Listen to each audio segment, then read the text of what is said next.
How's it going, folks? Adrian here. Welcome back to the channel for the weekend MMO News Drop. Lots to unpack here, so let's get straight to it, beginning with Guild Wars 2. ArenaNet has launched the third chapter of Champions, balanced this past week, and the story continues through 3 new Dragon response missions in Chaldean Forest, Bloodtide Coast, and Fireheart Rise as we continue to tangle with Jormak's twin Primordus. As usual, expect new masteries and weapons to earn, the latter being the final upgrades to unlock the third and final form. We also have 4 new allied factions to work with, and for Bram fans, a solo story mission from Bram's point of view, where we get to see his journey as he seeks the Owl Spirit's prophecy. With one last chapter in the Icebrood Saga remaining, we're getting ever closer to the Cantha expansion, so stay tuned, y'all. Next up, The Elder Scrolls Online has launched its first update of the year, the Flames of Ambition Dungeon DLC on the PC, free for all ESO Plus members this past week. There's 2 new dungeons to take on, and its story begins the year-long Gates of Oblivion narrative, but it's not compulsory to complete before the chapter arrives later in the year. More importantly, however, for all ESO players, this update, also titled Update 29, brings some massive changes to the base game in the form of the reworked champion point system, which now uses 3 constellation groups to reflect ESO's gameplay and provides more options for creative and unique builds. Simply put, the new CP system packs some impact, and if you have not been back on ESO for quite some time, now's a good time to log in and get to tweaking your builds once more since everything has been reset. In other ESO news, since Bethesda is now part of Microsoft, ESO is in the new lineup that launched on the Xbox Game Pass this week, and the studio did reveal some staggering numbers with over 18 million player logins, 3 million alone in just 2020.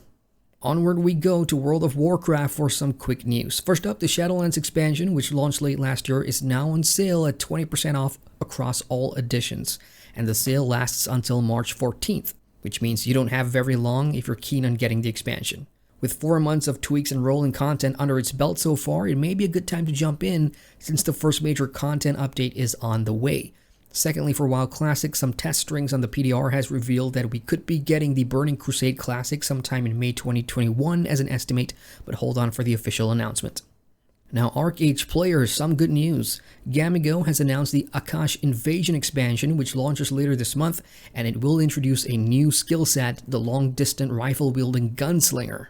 The new Gunslinger skill set combines potent range attacks with a variety of critical debuffs guaranteed to give you an edge in combat. Combined with any of the existing skill sets, the Gunslinger skill set introduces a total of 66 new classes to explore. The expansion will also introduce a new zone, Western Aurora, which contains deadly new foes and lore quests to tackle.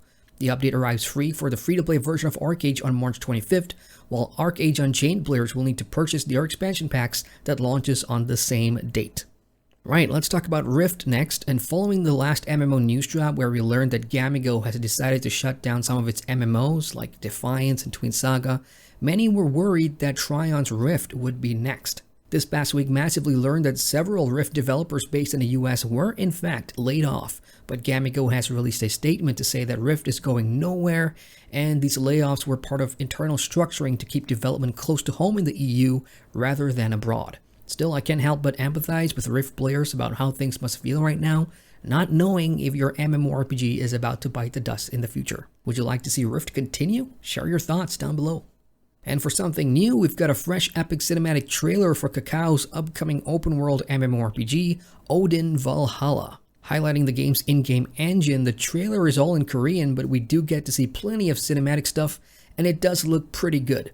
For those unaware, ODIN Valhalla is an open-world MMORPG from developers Lionheart Studio that is based on Norse mythology, set on the 4 continents of Midgard, Jotunheim, Nidavellir, and Elfheim. From what we know back in November's reveal, the game will be out for both PC and mobiles, and has plenty of action gameplay to rival Kakao's former IP, Black Desert Online.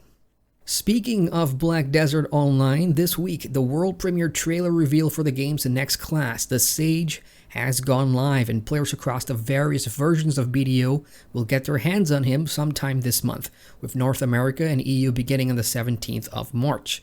Needless to say, all the pre-register events have gone live, and there's a developer commentary video about the Sage class on the game's YouTube channel that you can watch in the meantime to get a better understanding about the class. Not gonna lie, having looked at it, the skill set and combat animations for the Sage does indeed look pretty cool. Alright, let's talk about Bless Unleashed for consoles. The spring update is now live for players on Xbox One and PlayStation 4, containing some pretty good new features overall, like the new episode quests for 1, and access to new group content like the Rootus Mines Abyssal Dungeon, and a new Arena 2. Besides that, Ancient Weapons have arrived with its own gradual process of upgrades through stages, which should keep you pretty busy. Check out the full patch notes linked down below. For EVE Online players, get ready to abuse your warp drives because space racing in the sandbox MMO is about to begin once more with the Federation Grand Prix back. Until March 23rd, you can log in daily to receive free rewards like ship skins and go take on other capsuleers and races across New Eden with daily challenges to tackle. You can learn more about it with the web link down below. Elsewhere in RVR MMO Crowfall, the game has shared its first look of the Hungerdome, a competitive world map offering a 30-minute last team standing tournament where players must battle for control in an intensely competitive team-based elimination match. In short, 12 teams will enter, but only one survives to be declared the winner. The Hungerdome was part of the game's original Kickstarter stretch goal, so it's good to know that this will be coming live pretty soon. More info about the mode can be found on the official website. Alright, time for some Lord of the Rings Online news. Standing Stone Games has put out their producer's letter this past week, and there's mostly good news to highlight, which I'll summarize for you. In short, 2 releases are coming this month, Wildwood being the first, which contains all new content, and the second being the Spring Festival. The major summer update involves Update 30, the Blood of Azog, which leads to Update 31, the Gundabad expansion, and the wrapping up of the Legacy of Durin storyline. There's no concrete dates on either of those updates so far. There's also mention of the legendary servers and that the Mordor expansion will come to them eventually. And for PvMP players, note that there's one dev working on something. I repeat, one dev. Link to the letter down below. In NCSoft's Blade and Soul, a brand new update, The Slither of Shadows, will launch on March 17th. Containing the Twisted Serpent Stronghold, a 12-player raid dungeon for level 60s with HM24.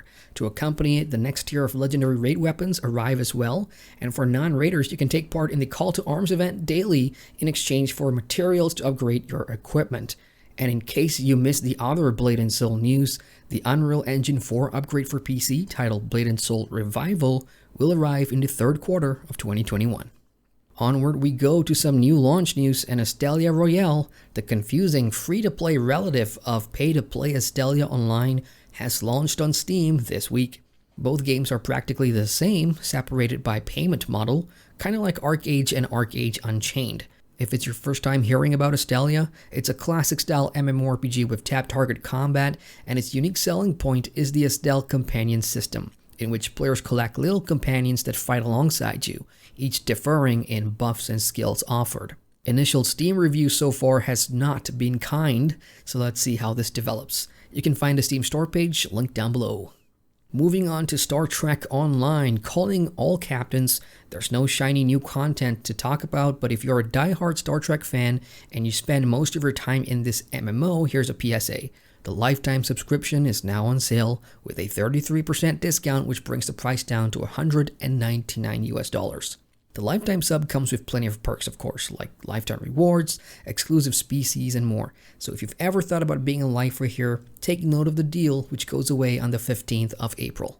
Nexon's classic MMO Mabinogi is celebrating its 13th anniversary this month, and there's a few in-game events to enjoy starting March 18th. On the day itself, players can head over to Festia to meet with the festival host 13 and register a main character. Upon registration, players will receive rewards for daily logins, including 13th anniversary coins, entry passes for minigames, and much more.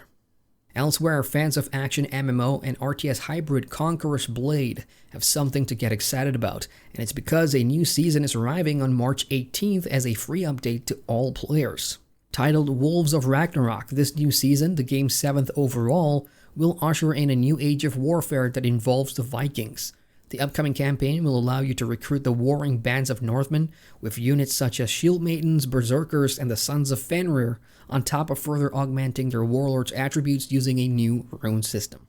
Free-to-play MMO Elsword has released the third and final Noah job path this week, the Nyx Pieta. This class utilizes the power of the full moon to simultaneously protect and buff your allies, while raining damage upon your enemies. This path will release alongside multiple celebration events which hold exclusive rewards beginning March 10th all the way till April 6, 2021. During the period of 𝑛ixPieda's launch, Elsword will be celebrating the Noah Third Path with events specifically designed to help jumpstart your 𝑛ixPieda with rewards like 50% XP boosts and free goodies like potions, mounts, and more.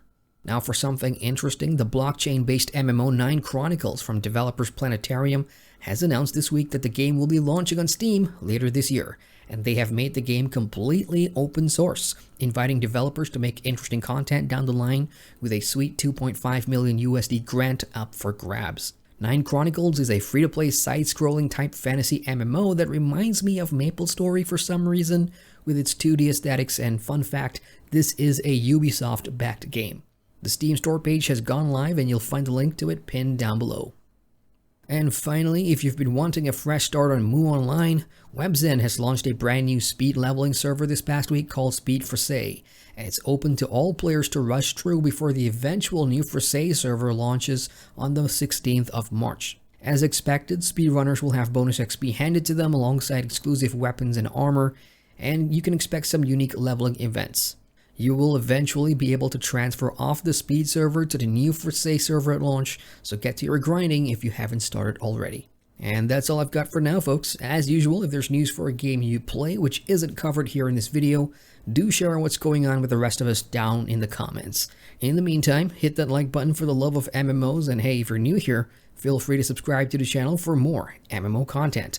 Once again, I'm Adrian, and I thank you for watching.